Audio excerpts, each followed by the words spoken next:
Okay, let's just make sure we are loaded in here because, sometimes we're not. We have to make sure we actually are. Okay, I think we are all right. I think we're all right. Yes, looks like we are okay. I'm just going to check the audio. Okay, our audio is okay. That matters. All right. Good evening, beautiful souls. I'm glad everyone could join us tonight. If you're watching this on the replay, also welcome. I'm Aislin, and we're here tonight to talk a little bit about the current holiday. You can probably see from the title of the stream what we're going to talk about, so it's probably not a mystery.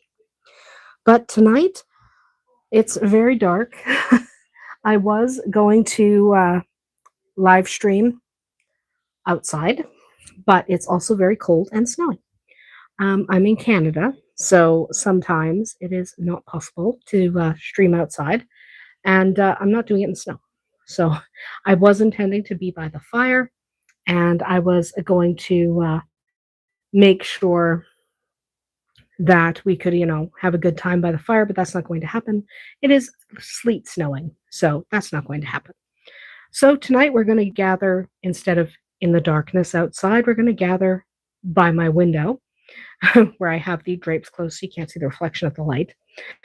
But for one of the most powerful nights of the year, we are going to talk a little bit about what it means, how you can celebrate it, whether you like big rituals or small rituals or no rituals at all. Again, it's a very personal decision. We'll talk about all those kind of things. We'll also talk about merging this holiday with Halloween. So, how to pronounce it? Well, it is spelled Samhain, but it's not pronounced that way. So don't say Samhain.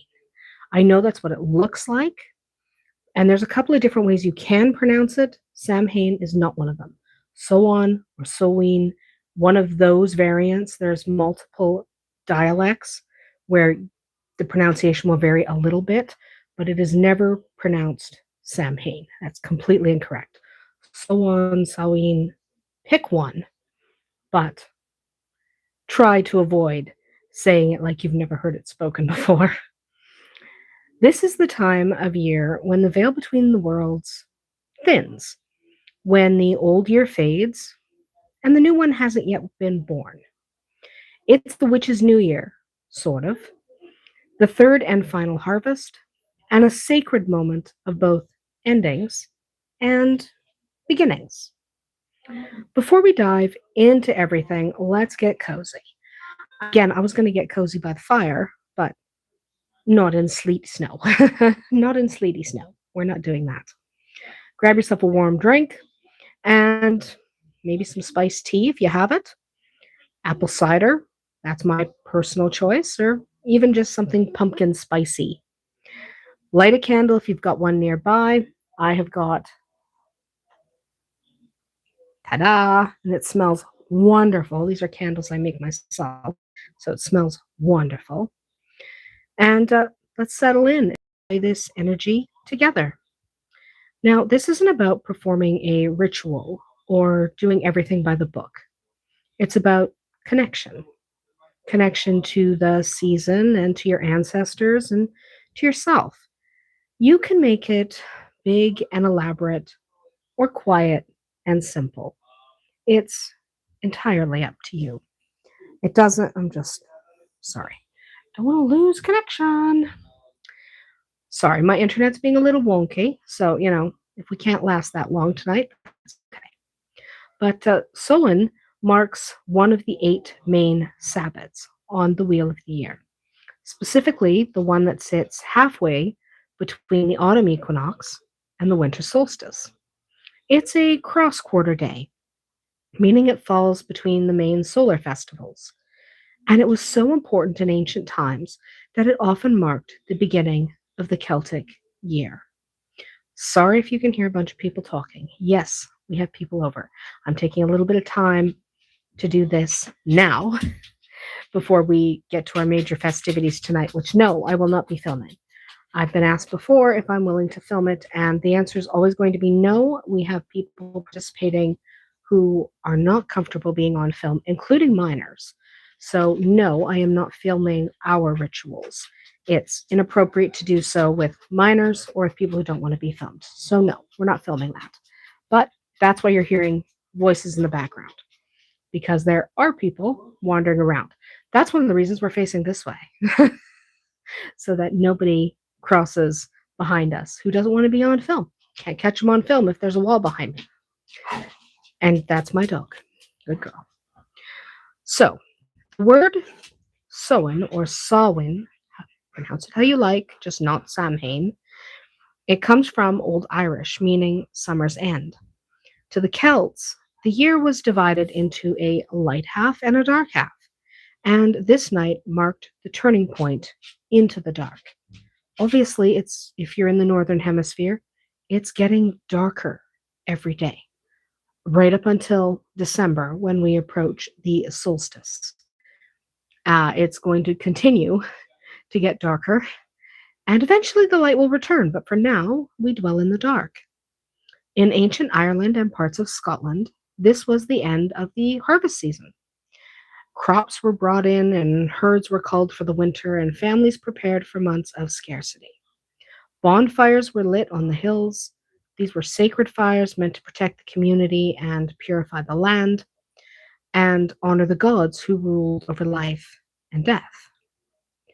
People believed that on this night, the veil between the physical and the spiritual worlds grew thin, allowing spirits, ancestors, and even fae beings to move freely.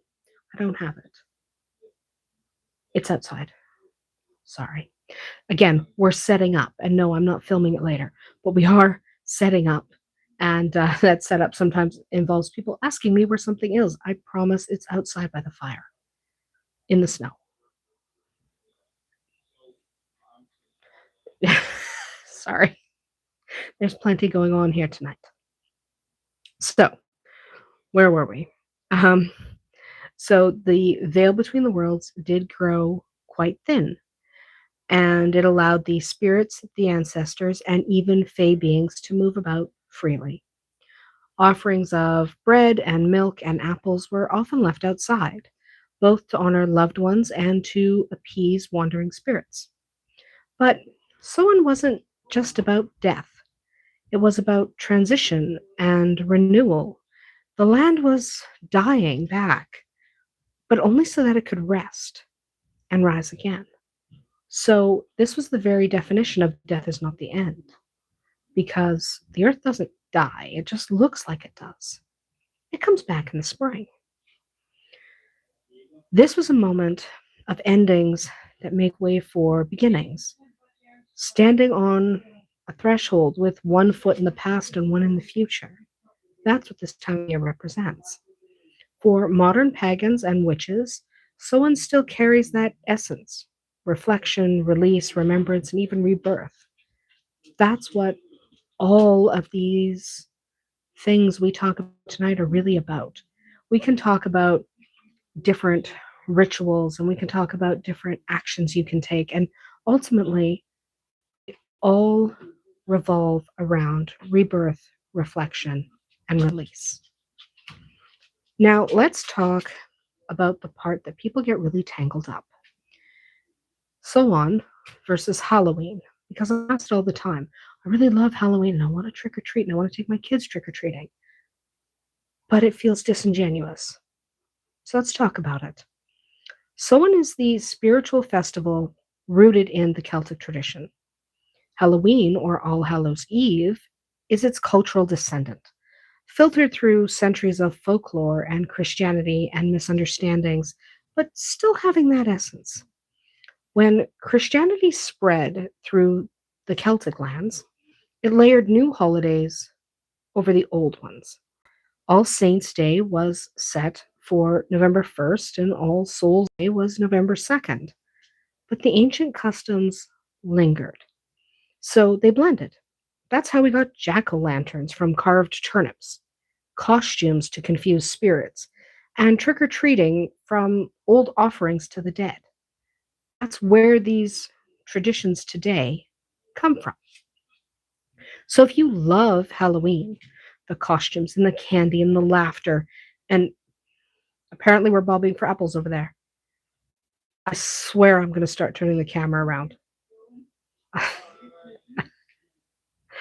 Sorry, I don't know why someone's bobbing for apples. We didn't have that set up, but you dump some water in a bowl and throw in some apples, and ta-da, you're bobbing for apples. Oh, it's all right. So we're trying to keep it quiet in this zone. Thank you. Sorry, they're moving. Sorry, if you can hear them kind of rustling about, it's because they're moving. Sorry. So if you do love Halloween, that's fine. You can blend them. You're celebrating the descendant of Samhain after all. And if you also honor Samhain spiritually, that's even better. The two coexist beautifully. So you can take your kids trick-or-treating without feeling like you're not honoring the pagan holiday. You can enjoy modern commercialization of a holiday and still celebrate the actual holiday itself. Just ask people who celebrate Christmas. It is entirely possible to embrace the commercialization and give people gifts and do stockings and still honor the nature of Christmas. So if people can do it with Christmas, why can't they do it at Halloween? You can. So take your kids trick-or-treating. When my kids were young, I certainly did, and someone let cats in. Apparently the cats are in the house. It's a little chaotic around here. That's why we're in this corner, far away from everybody. We're supposed to be far away from everybody. I don't know. Sorry. There's too much going on around here. All right, so it is entirely possible for you to take your kids trick-or-treating. I did. I don't now. My oldest is nearly 20. Obviously, I'm not taking him trick-or-treating. But when they were little, we did. We went trick-or-treating in the early evening, and then I returned home. And when my kids were very little, we had a sitter and then indulged my spirituality. As they got older, they could choose to join me or not. It was their choice. But you can do both. It's okay to embrace both.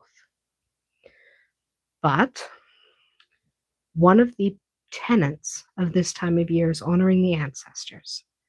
This is where the heart of Samhain truly lies. Ancestral veneration. This is a time of the ancestors because it's a time of the dead. And typically, our ancestors are dead. That's typically what we mean when we say they're our ancestors. This is a time to remember those who came before us, whether they're family or mentors or friends or beloved animals who've passed before we did, obviously. Around the world, many cultures celebrate the dead. It's very common. It's common in Mexico and Japan and Europe and South America, and it's a very, very common. And so is our reflection of that same reverence. So honoring the dead, respecting the dead is not unique to paganism. It certainly shouldn't be anyway, and it's not. So you don't need an elaborate altar to honor your ancestors. I know we talk a lot as pagans. We talk a lot about ancestral altars, but you don't really need an elaborate one. Light a candle and speak their name. That's plenty good enough if that's what you have available. You could set out a photo or something that reminds you of them. Cook a meal they loved or share a piece. Just share a piece of their history. Talk about them. That's good enough. Show gratitude for who they were and what they embraced. Also good enough. You don't have to build complex, wonderful altars. You can if you want to. If building that ancestral altar makes you feel good, if that makes you feel like you're honoring your ancestors, then you should do that. But you shouldn't feel compelled to do that. If instead you would rather light a candle and just remember them on this night, then that's what you should do. Not everything requires a big altar or a big ritual. You can just sit in silence. Now, some do like to prepare an ancestor plate. This is a serving from the meal you might have tonight. And you might leave it either maybe outside or near your hearth if you have a hearth in your home. How you do it would really depend on your living situation. Sometimes others keep a small year-round altar, especially if it's outside. That's where my ancestral altar is. It's outside in the woods. I think we've seen it in a few videos in the background. I don't think I've done a video there, but I think you've seen it. If you've been watching my videos, you may have seen it in the background, especially as the leaves have been falling. You may, when you look into the woods, have been able to see it in the background. It's not complicated. It's on an old tree stump. And some of the things are glued or nailed down because, sorry if you heard a horse. There's horses outside the window now. There's a little too much happening right now. This is not necessarily the most convenient time to live stream, but I also don't want to help, which sounds like a ridiculous reason to decide this is a great time to live stream. I don't want to help. I did all the setup. I don't want to help with the rest of the setup. It's my house, so of course I did the majority of the getting ready, and I don't want to. It's a bad reason to live stream, especially when there's a horse not in his pen. Oh well. So, anyway, ancestral altars. You can keep one. You might add notes to it, heirlooms or seasonal offerings. I do tend to do that, and my altar outside is on a tree stump, and things are either glued or nailed down or otherwise secured because we live in an area that gets a lot of high winds. And if you don't secure things to your altars outside, they blow everywhere. So if you are using an outdoor altar, an old tree stump works excellent. Okay. If you have an old tree that was cut down and it's nice and big, like the one I use is about yay big around, right? So it's large and I can put a lot of stuff on it and I'm dropping things. Good for me. But I can put a lot of things on that particular altar. However, if I don't secure them, they're going to blow around. So everything on there is properly secured. That's my recommendation if you're going to maintain an altar outside. Not just set it up on occasion. I mean, setting it up on occasion is fine, and you might want to do that.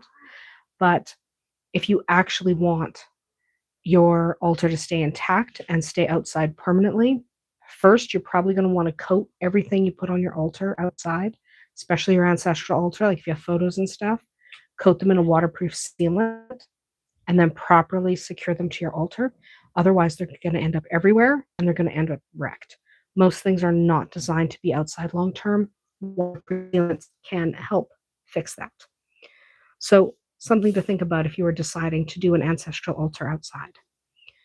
And another thing about ancestors to remember is that ancestors aren't limited to relations by blood. You can have spiritual ancestors, mentors, anyone whose spirit shaped your path. Even pets belong among those honored. Love is love, no matter what the form.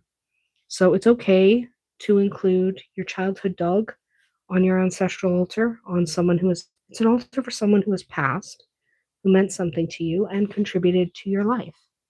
I don't think that's a bad thing. So it's okay to put your childhood dog or the cat you had in college on that altar. They meant something to you. Okay? Love is love, no matter what the form. If you're sensitive to energy, you might even feel them tonight. A flicker in the candle, a familiar scent, a warmth that barely brushes past. Those moments remind us that love endures beyond time. Now I want to talk about ways you can celebrate the season that don't necessarily require rituals and covens and large groups. I have a fairly large group here tonight. Luckily, they've mostly moved to the other end of the house, and I say mostly because there's still some nonsense going on over there. But we do have a fairly large group, but you do not require a fairly large group in order to celebrate the season. It can be just you. You can perform a ritual or you can opt not to. Again, your practice, your choice. So if you're not going to have a coven or a scripted ritual, well, there are ways to celebrate that fit your life, and you get to decide what they are. It's your home, your heart, your practice. So let's talk about some of the things you might want to incorporate. It's a really good idea this time of year to candle for the departed. I've mentioned that a few times already, and there's a reason I keep mentioning it. It works. One small flame can illuminate an entire night. So one candle for all the people you value who came before. And that can be the extent of your ritual if you wanted it to be. You could cook a harvest meal. For example, you might want to incorporate apples or pumpkins or root vegetables, maybe grains, and you might season that meal with gratitude and herbs and spices because we don't like bland food. Sorry if you're hearing a bunch of stuff getting moved around. Sorry. There's still quite a lot going on. Another thing you might want to do is reflect on the year. What are you releasing? What are you grateful for? And what do you wish to invite in? I'm grateful that we all made it through this year. And that sounds a little bit trite, but a whole bunch of people in my family have had a very difficult year. My mother, now I'm obviously not young, so you can imagine my mother is very much not young. And she's made it to the end of October. She was not expected to. I am grateful that we are all still here. It's a good time to express gratitude for what you have and release what no longer serves you. So, what no longer serves me, the fear that she's not going to make it till Halloween, because that's what she wanted. She wanted to make it to Soan, to enjoy the night with us. And yes, she's here tonight. So, for me, I'm releasing that fear because she did it. She made it. We're here, all of us. We have made it to the end of October. Tomorrow's November 1st. So express gratitude for what you value and release what no longer serves you. Let it go. And then think about, what do you want to invite in? What are you hoping for the year to come? It's a very good way to honor the time of year. Think about it. What do you want in the next year? We all want something. What are you inviting into your life? And I'm not talking silly little wishes, oh, I want a new car. I'm not talking about that. Think bigger. Think, and not necessarily bigger. That might be the wrong word. Live streaming. I don't always have time to write a script. So sometimes you have to just go with it. But you probably know what I mean. Think about something that means more than a new car. You know, maybe in my case, again, what do I want? I want my mother to make it one more year. I'll try not to be as afraid as I was last year. I would like her to make it to this time next year. If November 1st can roll around and we've still got her, great. So those are the kind of things to think about tonight. You also might want to try divination, a single tarot card for the year ahead or a full 12-month spread, whatever you like. Try different spreads for different emotions. I prefer the 11 card spread, the Celtic Cross 11 card spread. Not everybody does. So try divination. Maybe you don't love tarot. Maybe you have another form of divination. Maybe you like runes. Maybe you do enjoy a good rune. So try that. This is a great night for divination because the veil between the worlds is thin. You don't have to have a large ritual in order to read the tarot. You can just sit down and do that, and you can do it by yourself. You don't need a group.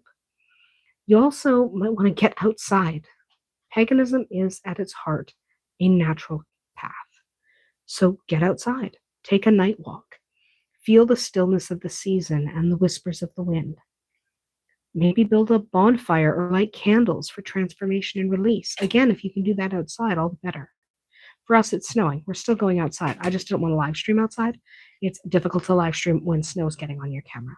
So it's snowing. I can't help it. It's Canada. You also might want to decorate your altar with autumn leaves and acorns and apples for change and potential and wisdom. You don't necessarily have to have a large ritual in order to have the altar. I have multiple altars around the property. We have several acres, and that's one of the reasons we use my property when we have celebrations, because we have several acres and we can go for these nature walks and they make a difference. You don't need a ritual to go for a nature walk. That can be the perfect expression of your spirituality without having to have a large group, even a solitary ritual. Not everything has to be a ritual. Even if all you do is sit in silence and breathe, that's enough. Magic doesn't require spectacle, it only asks for presence. So, the other thing I wanted to talk about, um, I'm not sure. I did get some questions that people had submitted ahead of time, and most of them are about this season, and I thought I would answer them. People have been asking different questions, finding me on Facebook or on through obviously YouTube. We are right now, and so I thought maybe, like, I've written them down. I thought maybe I would answer some of them. So I'm not going to answer all of them. Some of them were quite inappropriate. Some of you people are inappropriate. Stop it. So I will answer some of them. So one of them I got multiple times. It's, what's your favorite way to decorate for Solon? Well, I like mixing natural elements with candlelight. I like doing pumpkins and fallen leaves and pine cones and candles flickering in old jars. It feels warm and real, not staged. I'm not into the staging, but I also like to use commercial decorations. So I have Halloween inflatables in my yard. Why not? I love pumpkins and dragons and black cats. Why wouldn't I like that stuff? So I like to mix my old and traditional with new and corny. It's fun. It is a lot of fun. And it would be excellent. My display would be even more excellent if my ghosts didn't end up popped this year. My inflatable ghost died a terrible death. It wasn't me, but they're still dead. So I guess ghosts are always dead. They are ghosts.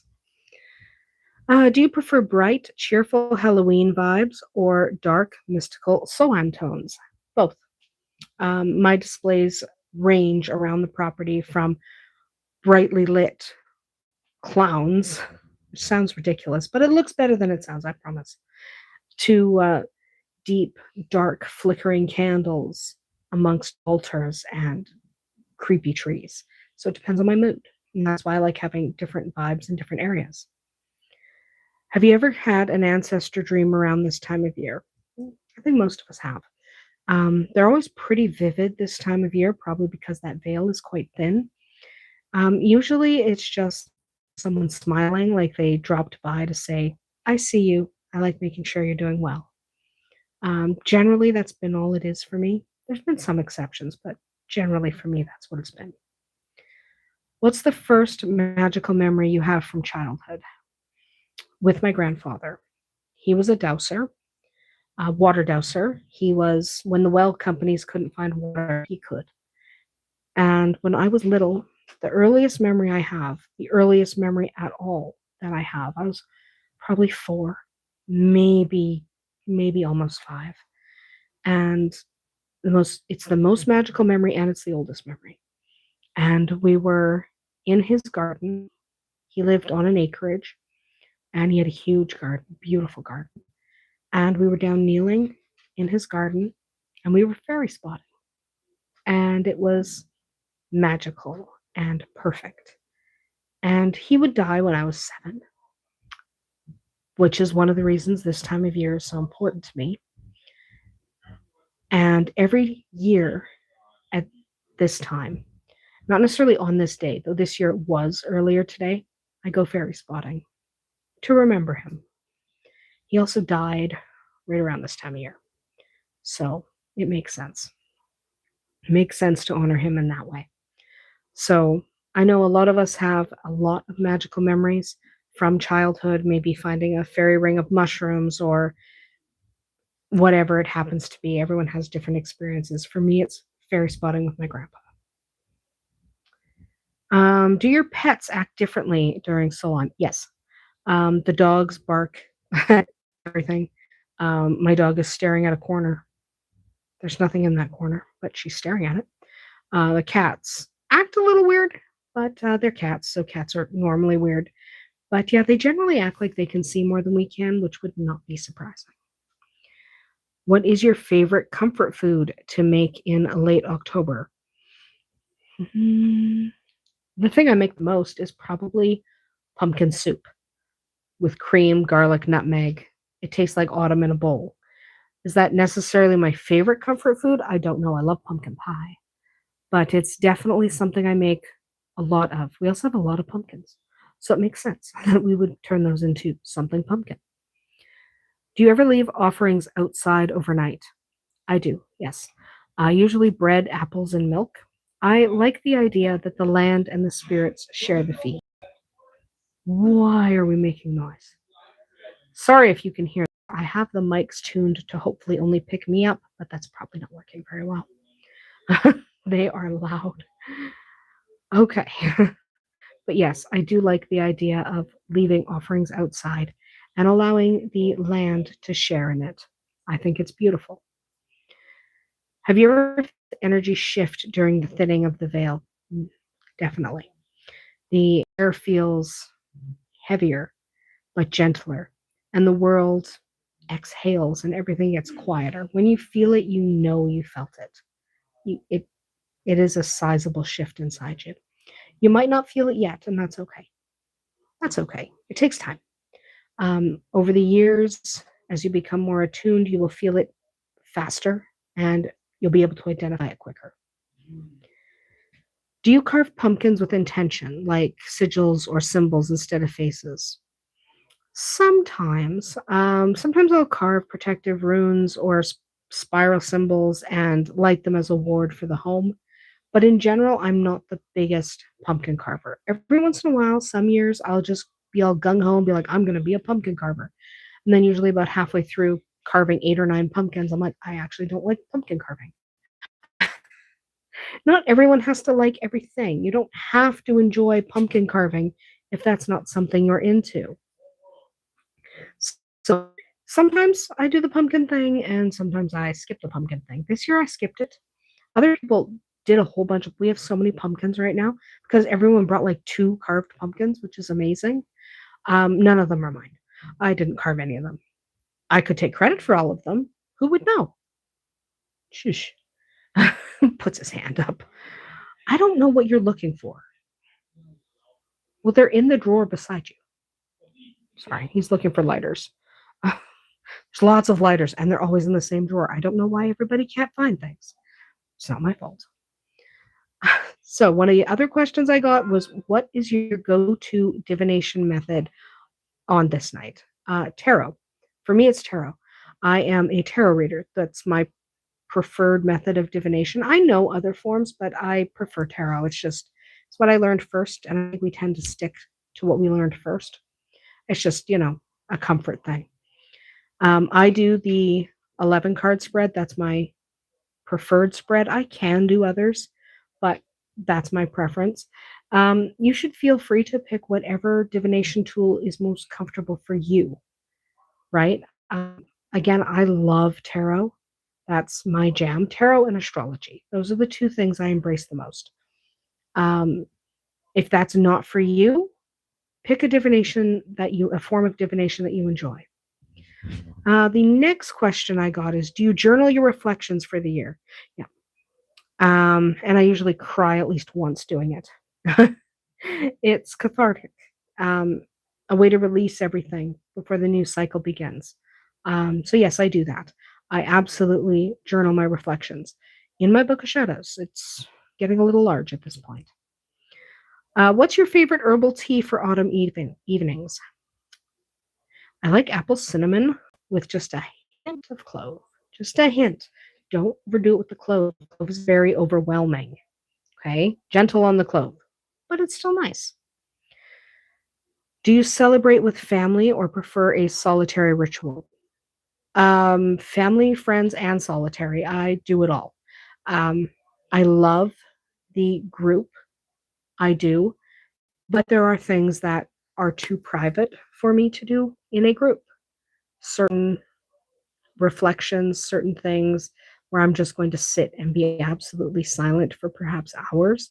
That's not necessarily suitable for a group celebration, but yeah, I do all of it. I like to do my more quiet reflections earlier in the day when I'm preparing for everyone to arrive. But yes, we have a fairly large group here. I think, how many people do we have? He's just shrugging his shoulders. He doesn't know. I'm going to guess and say 15, 18, if you include the kids. Yeah, somewhere around that. So, yes, I like doing it in practicing in groups and also solitary. I enjoy both. You might enjoy only one or the other, and that's okay too. What do you think your ancestors would say about your spiritual path today? Um, well, if it was my grandfather, he would say, he'd almost certainly say, just be true to yourself and then you're doing well, because that's tended to be something he said. Um, it depends. Like, I'm not one to try and speak for my ancestors. Um, I don't know really. The answer to that question is I don't really know.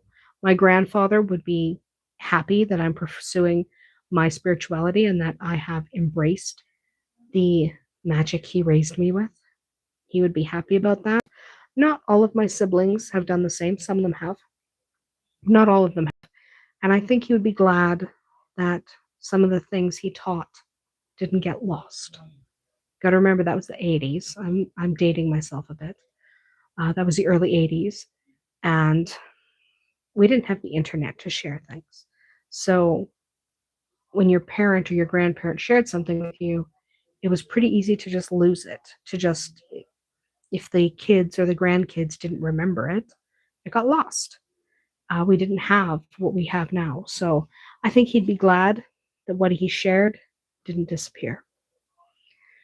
Do you do any spell work at this time of year, or do you treat it as purely a time of reflection? I keep it mostly reflective, honestly. Releasing, cleansing, divination. It's kind of my reset button. It's my chance to take a moment and think about the year that's going to come and what I want from that year. And that's best done in silence without a ton of spell work. That's not to say I won't do spell work on this night. I would if it was urgent. I wouldn't make it well tomorrow if it needed to be done today. But in general, for me, this is a time of quiet, of reflection, and of spending time with friends and family in a spiritual and ritualistic way, because we do have a large ritual planned later tonight. What is your favorite what is your favorite crystal to use this season? Obsidian. It's great for grounding, and I like smoky quartz for protection, and I like moonstone for intuitive clarity. But you're going to find a lot of obsidian right now. There's a lot of obsidian around. I like it for grounding. I like it for calming. It's a stone I enjoy at this time of year. It happens to be nice and dark and weighty, which is what I like. Have you ever felt guided by a loved one who has passed? Yeah. My grandfather. Sometimes a phrase will pop into my head that is said in his voice or something he would say. Sometimes it's just warmth and certainty that he would approve, but sometimes, yes, sometimes I can hear his voice. Do you honor pets who've crossed the Rainbow Bridge? I keep their photos on my altar specifically. And there's also a little treat bowl. It's kind of my way of saying you're still part of this home. I have their collars if they had a collar, their ashes if I have their ashes, something that represents everything from my childhood cat, Sylvester, got when I was 5. Obviously, he's long past. And my first dog, Misty. Um, these guys, obviously, I wasn't that creative with names. I was a child. A 5-year-old names a black and white cat, Sylvester. That is not at all unexpected. So I wasn't that creative. But yes, I honor them. Sylvester and Misty specifically, But others, in time, the dog I have now, I imagine she'll be on there eventually. What do you think the most misunderstood part of Solon is? That it's dark or scary. Everyone thinks that. A lot of people think that. It's not dark or scary. It's tender and peaceful, like nature taking a deep breath before winter. It doesn't have to be scary, and it shouldn't be. Ancestors aren't scary, they simply are. So I find great comfort at this time of year. I don't find it frightening. And I'm not sure people should be afraid of this time of year. It's not scary.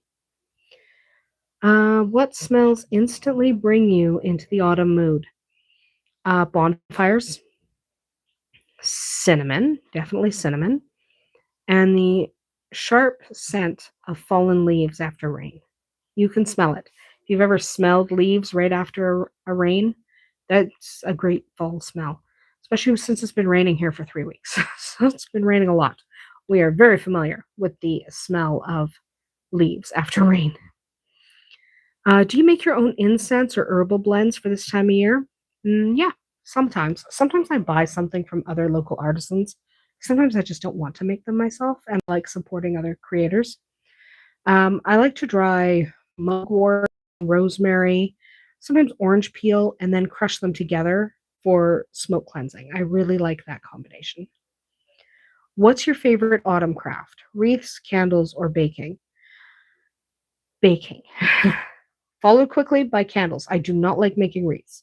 I've only done it a couple of times. I really do not enjoy it that much, but baking and making candles are really my jam.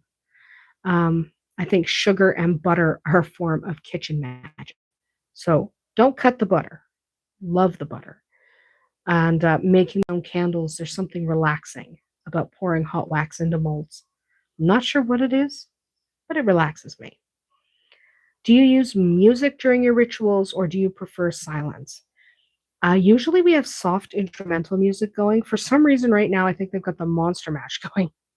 That's also appropriate. It's fine. There's nothing wrong with the Monster Mash.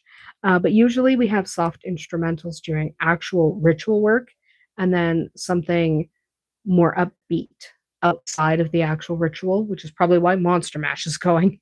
Hopefully, I'm hoping I don't catch it on the mic. That's why I've tuned the mics down a bit. I don't want to be catching sounds that could be copyrighted because then you get in trouble on YouTube. That's happened a couple of times where I'm catching the wrong things in the background. So we're going to try not to catch that.